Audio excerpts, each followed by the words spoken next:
Falcon and the Winter Soldier Season 1. Probably going to be the only season. Seems like the next thing that's going to come out is going to be the new Captain America movie, which probably won't be for a couple years, but I guess we'll see. This will be the full spoiler review. I have a review up on my blog, soundedbettermyhead.com. There's a couple spoilers in there. I try to keep them as minimal as possible. A lot of it you should know just from, have you seen any of the trailers? These spoilers shouldn't, really shock you.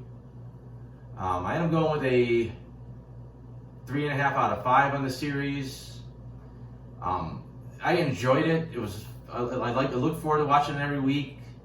The characters development stuff was great. It was just missing like a push. The villains were never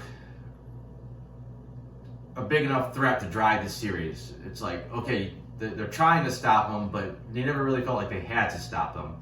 And a lot of times you weren't even sure, are they the real villains? Is it going to be the Flag Smashers the whole time? Is it going to be the Power Broker? Is it going to be John Walker? Who's going to be the big bad they got to stop? And it does end up being the Flag Smashers the entire time. And it's like, they're not even really doing terrorism. It's true terrorist stuff in the beginning. They've stolen supplies, they've stolen some money. It doesn't really sound like something that the A-list heroes need to get involved with. It's only when we find out that they took the super soldier serum that Sam and Bucky take real interest in tracking these guys down. And so if it wasn't for that, I don't know if anyone even needed to bother with these guys. Until you get to, like I said, the last couple there is a point where a few episodes in, Carly does blow up a building and kill some people. And then, of course, they set up for the finale where they're going to possibly kill or at least attack all these guys voting on these border restrictions. And that's, okay, the last episode is like, okay, these guys got to be stopped now, and they're pretty tough. But it said it's just doesn't feel like they need to get there. And then they spend a lot of the time, granted, it's some important character development stuff, but a lot of time spending with Sam working on his boat, or maybe Bucky trying to go on a date. I mean, it's interesting, but it's like it's a little too much sometimes. It seems like it takes up more of the narrative of the show, and like I said, it doesn't feel like they really got anywhere to be anyways, because the other stuff doesn't seem so pressing. But like I said, the overall character arcs are great. The stuff with Falcon about makes sense why he doesn't want to be Captain America, why he gives up the shield, and the show really spends a lot of time trying to prove to the audience, and then do that trying to prove to Sam that he needs to be the new Captain America, and just his empathy, and it's just the way he's so supportive of like everybody and trying to find out what makes him tick and trying to help them, proves that he should be the next Captain America.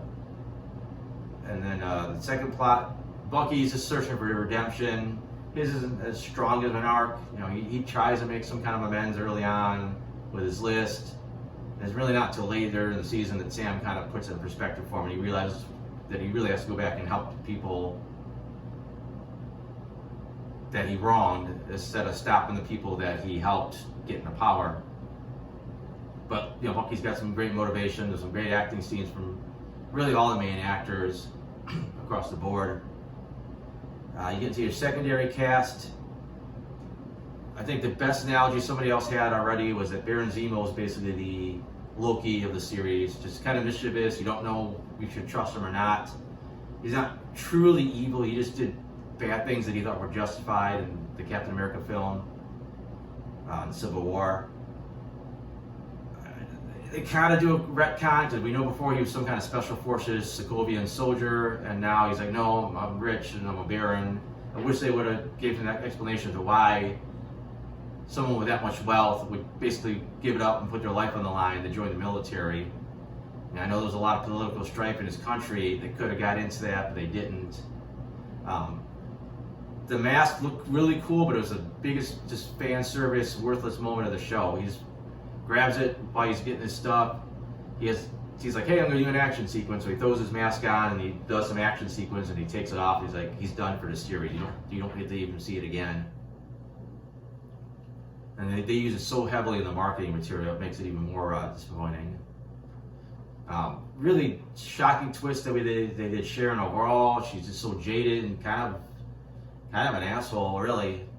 You know, she's basically a criminal, and they do finally reveal what everybody guessed was possible in the end, is that she was the power broker all along. And she's basically going to continue to do dirty deeds. So it seems a little out of character, but we really didn't know enough about her from her previous appearances. You know, she was very proud of her aunt Peggy, but apparently those values didn't resonate with her enough to stick with them. And then the other biggest character, of course, is John Walker as a new Captain America. Yeah, he's also interesting how they did him. You know, he comes off kind of like a douche, and then you get to know him. He's actually really trying to do the right thing. He's not a bad guy. He wants to make everyone proud, be a good Captain America. He just ultimately doesn't have what it takes to be Captain America. And like he goes back and forth between likable and unlikable. And a lot of the characters kind of operate in this gray area where they're not quite heroes and they're not quite villains. They do manage to have a solid, redemption term for him in the end. And of course, we get to see him as a U.S. agent, which is the way the name comes up seems a little corny, but the costume looks pretty cool. The show looks great. They threw a lot of money at it. There was a couple of shots that are a little wonky, like it looks like they didn't have enough budget or maybe not enough time. But overall, the budget looks fantastic, especially the Falcon's, aerial combat sequences are great. Then you get to more of the hand-to-hand stuff or spear-to-hand or whatever that happens to be. There's some awesome stuff, really well choreographed, some really cool fight sequences. There's some beautiful shots. They do take the budget route sometimes, like you see Wakanda, but it's like in the distance, and we see like Bucky hanging out in the woods. And there's like a lot of abandoned buildings they fight in, but it works for the story that they're telling. I think one of the other biggest storylines is we do get to finally see Isaiah Bradley in live action, and they pretty accurately adapt that storyline from the that Truth Captain America miniseries. Carl Lumbly is a great actor. He does a fantastic job here. Just the talks he has with Sam, just so emotional, and they're covering a lot of real life issues, and it makes it hit so much harder. Hits home so much harder. I think obviously there's going to be people that call bullshit on it.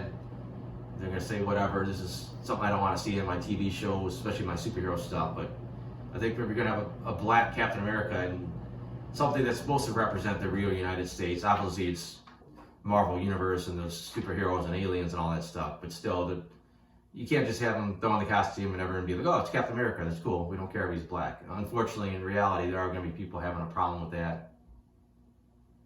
But I don't got a ton else to say about the show. I'm going to start whipping through my notes, point out some stuff I thought was interesting. Or a bit of a swerve. I thought the first episode was going to start off showing us Cap's funeral and eventually being the retirement of the Shield. We never find out anything about what happened to Steve Rogers.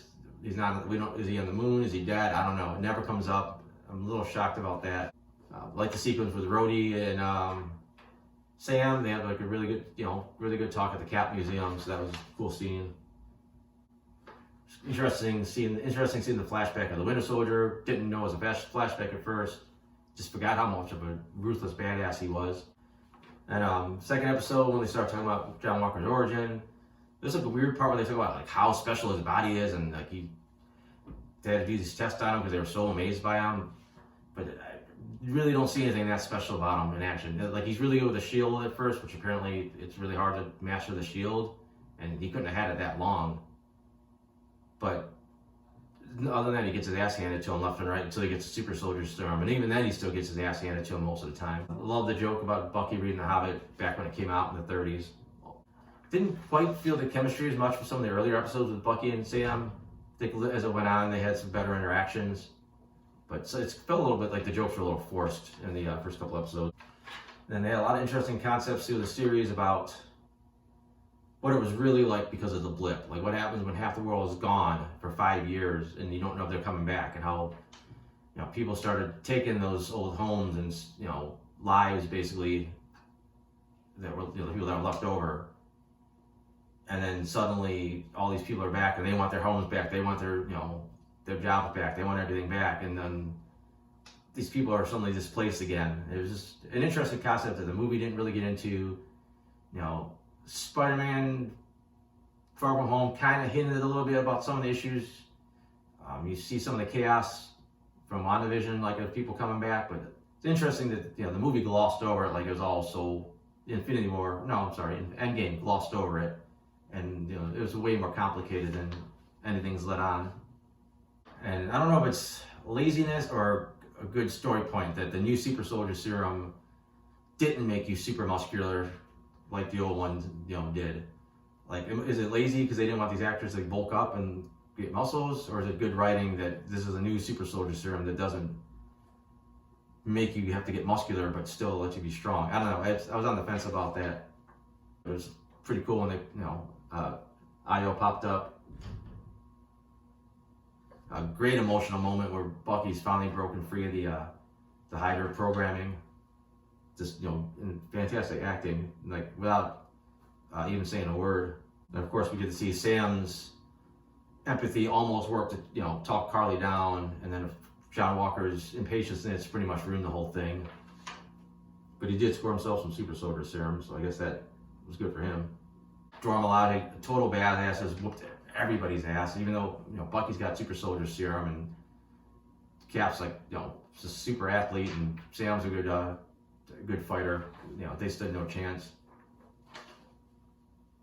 Also, funny bit, but pretty cool that yes, the Wakandans did put a fail-safe on Bucky's arm that they can just pop it off if he's an issue. The Battlestar character was decent. Didn't get enough backstory to him to really care that much when he was taken out. But it was interesting how he was always he was a more reasonable of the duo between him and Cap, and of course losing him made Cap go nuts, which of course in the comics Walker went crazy, but it was when his family died and he killed a bunch of bad guys, and here he only killed one. But very brutal, and probably one of the best shots of this series is Cap holding that bloody shield. Great fight scene with Cap, Bucky, and the Falcon. Some brutal stuff. Cap ripping off Falcon's wings, then breaking Cap's arm to take the shield. Just some creative stuff. Falcon using his wings to do like a leg sweep, basically. Thought we'd get a little bit more of the Torres character. We see him early on, and then he gets beat up, and he really don't pop up again until later in the series. If you know anything about the comic books, he becomes a Falcon at some point, although he's got real bird powers instead of wings. But here, the last time we see him, one of the last time we see him, he's getting Falcon's old wings. It's kind of what we would see him tinkering with them, like an end credits thing or whatever, but I guess they're saving that for some other day. I was a little shocked that the Wakandans took Zemo to the raft instead of some Wakandan prison. And of course, if you know anything about the comics again, Zemo was a major player in the Thunderbolts team, and at one point the Thunderbolts operated out of the raft, so that might be setting that up. Then a nice little montage of them fixing the boat and seeing Bucky and Sam kind of bonding and working together. I said it was a weird place to have a lull, like the second to last episode, but it was some great character development, especially when they had their talk while they were playing with the shield. It really hit home what these characters' issues were, and it ended up being a very important scene as far as their character arcs. And of course, that episode had the first post-credit scene, and you got Walker trying to make his new Captain America shield, which somehow the thing actually looked presentable later on, but it was pretty junky looking when he was making it.